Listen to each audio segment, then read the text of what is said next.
Chai, my people, our Nigeria politicians are just fighting for their own pocket and interests. Nothing if fit me.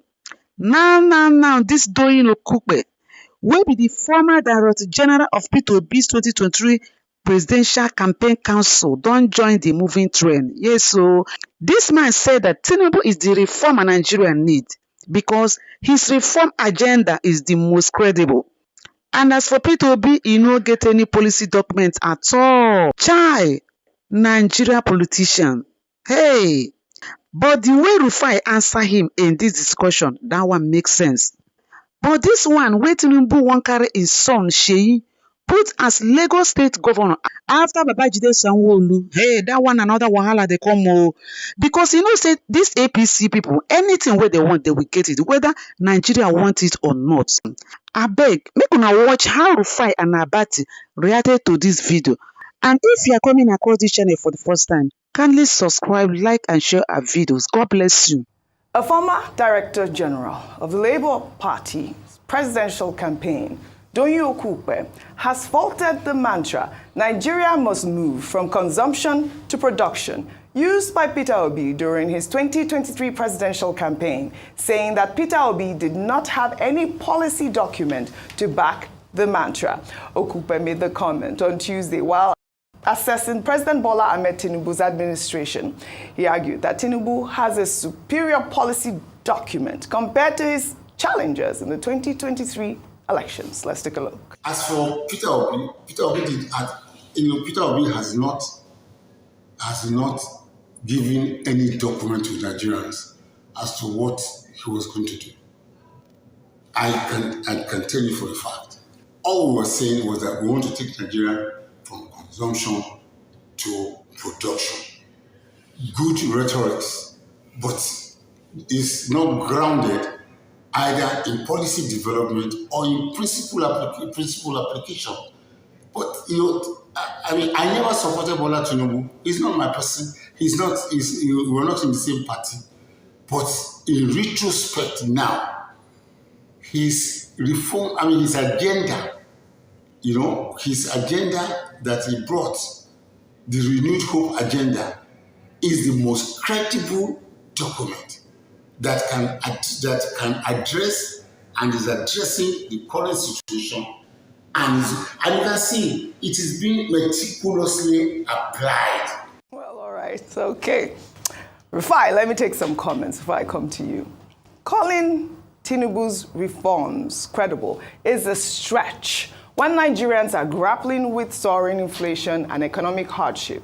As for Obi, substance over rhetoric, he's shown a track record of delivery with or without your policy document. Another Twitter user there goes, proven economic theories for production don't need to be backed up by any policy document. What Peter Obi is saying is not rocket science. Politicizing simple economic theories is a sign of emptiness and failure. And then last Twitter user there goes, while everyone is entitled to their opinion, it's important to critically analyze the substance of each candidate's agenda. Credibility isn't just about promises, but about practical implementation, consistency, and public accountability.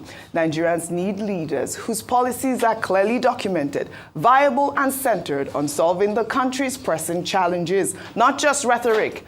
Let's focus on assessing all leaders objectively for the good of the nation. Rufai, you're on fire. Over to you.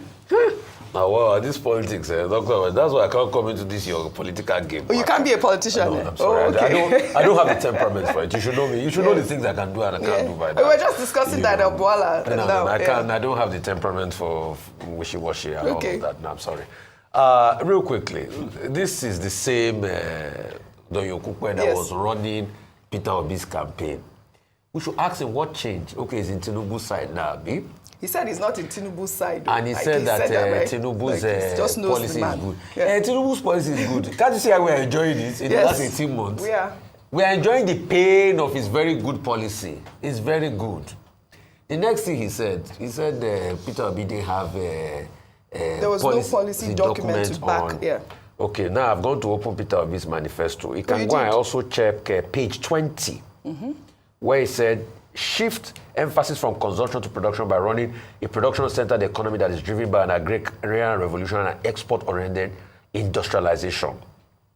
And you can see, and he itemized it there, logistics, blue chip economy, and all of that. So maybe Doyin Okukpe didn't read. But he was the DG of the campaign. How could he not have seen maybe he has gone due happened? to the alleged, is it corruption allegation or whatever that they said, he was supposed to pay more money. Maybe he had gone that time before they wrote the manifesto. Before the manifesto, okay. So he can go and reach page 20 for further studies. Because he also needs to tell us the reason why he left the campaign, why they had to lie. Maybe because he was pending allegations of corruption case and all of that. So he should go and reach page 20. It's here. He wrote it here. I believe him. But aren't you seeing it? No, I can see it. I mean, but Rufai, that basic rhetoric, though, isn't it just... Even just in layman's But he terms, documented... even without you know why I was documenting, particular about this? You know why I laughed when I heard Right. this story? I remember, and I'm not saying this to hold proof for Peter Obi, please. I'm a very factual, empirical human being. Peter Obi was not keen on writing a manifesto. Rufai, was one of those that kept on pushing.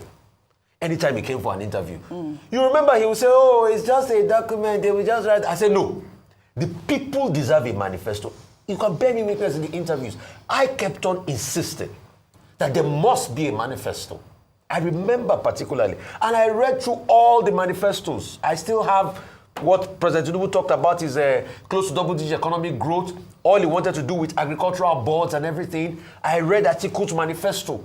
I read all the manifesto letter to letter. That's why I brought it out for Mr. Doyin Okukpe. He has written something on this. I guess you don't call this a policy document. It's in page 20. All right. Well, I rest my case. All right. Speaking about President Tinubu's reforms, I mean, he's already been tagged as the traveling president so far. How many foreign trips have you said that he's made so far, Dr. Bati? Well, it should be 30 now. 30? If you add Brazil. Did you say 30? I thought it was 19 last time we were counting. It was 29 before. Well, all right. Now it's 30 well, all right. if you add Brazil. Can I pull 30 up? now. Yes. Well, he's been doing well trying to get reform. The president is the country's chief foreign policy officer, correct. So he's Let's working. just pull up the picture of the day. So, yeah, he's working, absolutely. Let's pull up the picture of the day before we move to our next story. And it's showing President Bola Ahmed Tinubu and the First Lady of Nigeria, Oluremi Tinubu, Ngozi Okonjo-Iweala, and Akinwumi Adesina at the G20 leaders meeting in Brazil. I thought that, I should pull this up, talking about his reforms and going around and trying to get more, foreign investments and all of that. Vimbai. I think it's an absolutely beautiful picture, right? When you look at it, especially once you look at Akinwumi Adesina and Ngozi Okonjo-Iweala, they are icons of African excellence. They're not there to represent Nigeria. They're representing their own unique portfolios, right? Africa Development Bank and World Trade Organization. So, and of course, they are Nigerian. Yes. And what I love is how they carry their Nigerianness with them everywhere they go. Yes. And that has been the most profound thing. Another one is, I know he wasn't there, but Professor Benedict Orama as well. There's some of those people who we say as they're traveling the world on their individual missions, it's beautiful to see how, no matter where you see Madame Okonjo-Iweala, she's always in her attire. I love it. And it speaks volumes. It's a message in itself. Yes. So having said that, Nigeria at the G20 summit, listen, I think it was an important outing. Of all the outings we've had, I think this is probably one of the more important ones. So we know that India is the one that facilitated, for Nigeria, for African Union to have a seat, and so Nigeria is there representing African Union. And I believe we backed the pledge against hunger and poverty. And I do hope that with regards to that, I hope that charity will begin at home, because a being power. A being power. I love when you say that. Charity should begin at home. Dr. Bati, I know you have a quick sentence before we move to our next Dr. Ngozi Okonjo-Iweala and Dr. Akinwumi Adesina, they both represent what is beautiful about Nigeria. That this country, in spite of whatever problems we may have, is a country of diamonds, of great human talent. And we have persons on the international scene, from NASA to WTO to African Development Bank to Afrexim Bank. We have these superstars representing Nigeria and giving us hope. And ironically, on the occasion of, at a time when there is back and forth by spokespersons attacking President Obasanjo. These are Obasanjo's persons. Okonjo-Iweala was brought into government by President Obasanjo. Akinwumi Adesina is also, as you know, President Obasanjo's adopted son. It's also a thing of joy seeing this photograph, you know, for President Jonathan on the occasion of his 67th birthday. Dr. Okonjo-Iweala, who has now been given an automatic, more or less second term as DG of WTO, was also coordinating Minister of the Economy with President Jonathan. Akinwumi Adesina was Minister of Agriculture. You know, legacy personalities. I hope that in the future, President Tinubu will also be able to leave behind men of timber and caliber who will have distinguished themselves as public servants, not people quarreling through press releases and making Dr. claims that they do not deserve. You tied that in. Thank you very much. I love the way you put that all together. But you know, I also liked your statement about charity beginning at home. And it takes me to my next story. It's really just about the state of the nation at this moment. In Lagos State, residents tripped out in frustration over the reported epileptic power supply experienced in the Akoka area of the state. The residents who are under the Band A consumers category demanded better services from Ikeja Electric. The protesters say they should be enjoying 20 to 24 hours of power supply daily under the Band A category, but are grappling with only 2-hour daily supply of power. Let's take a look. We pay for Band A, but we do not have lights. We have been starving.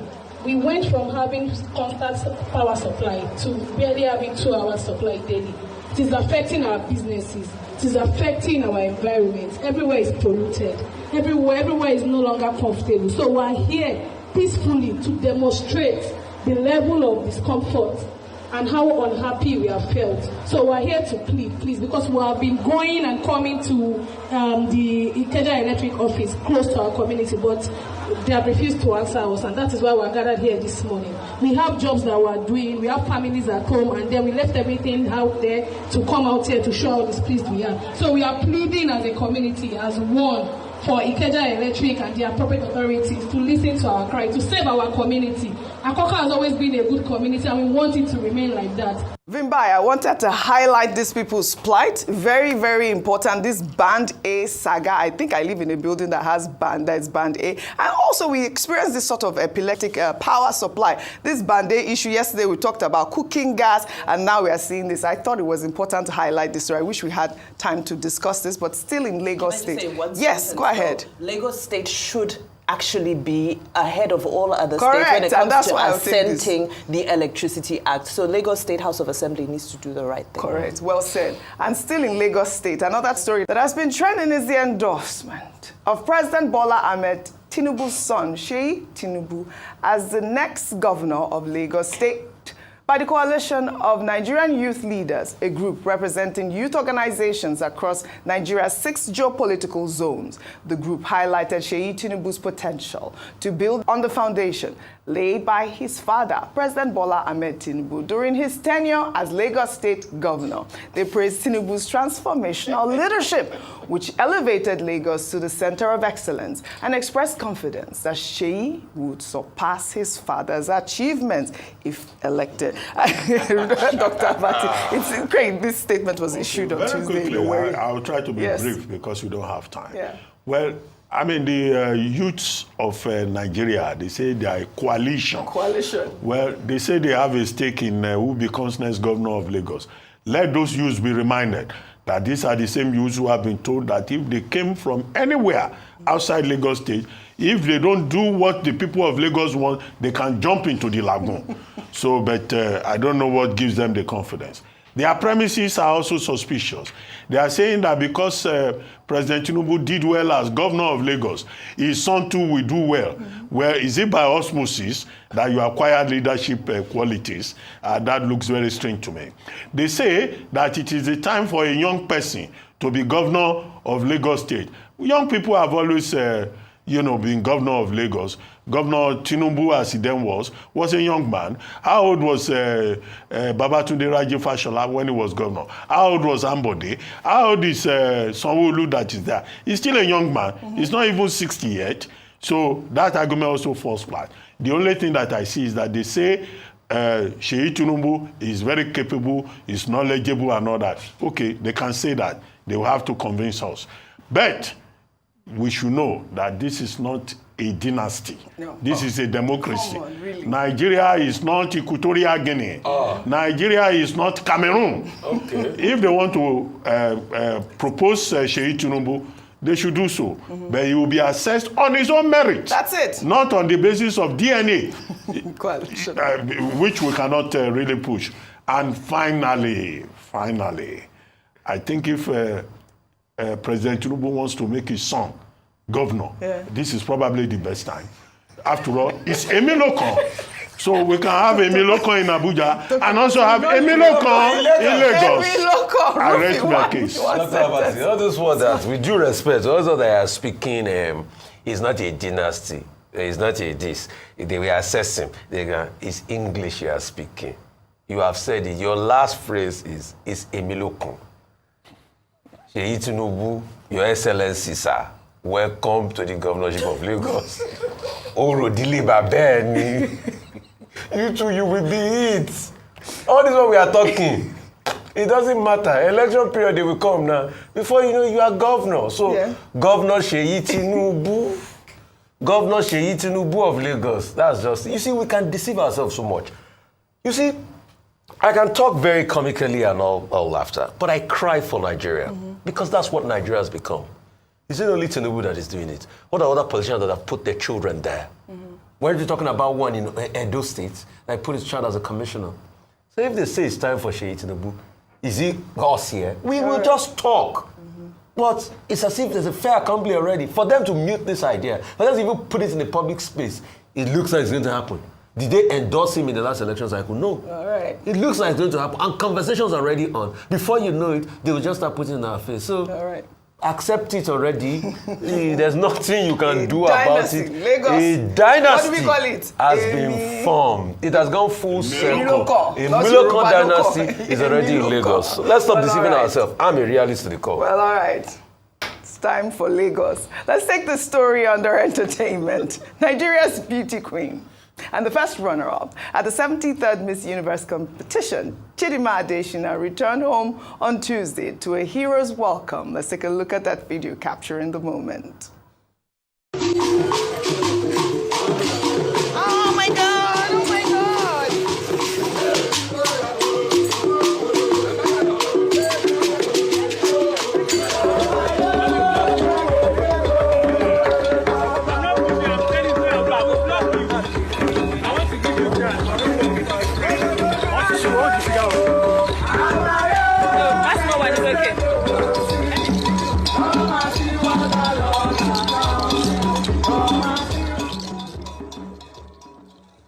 Just applaud our beauty queen. Welcome back home. I mean, this is such a feel good story. It's so good to have her back home. Welcome back. For watching. Bye.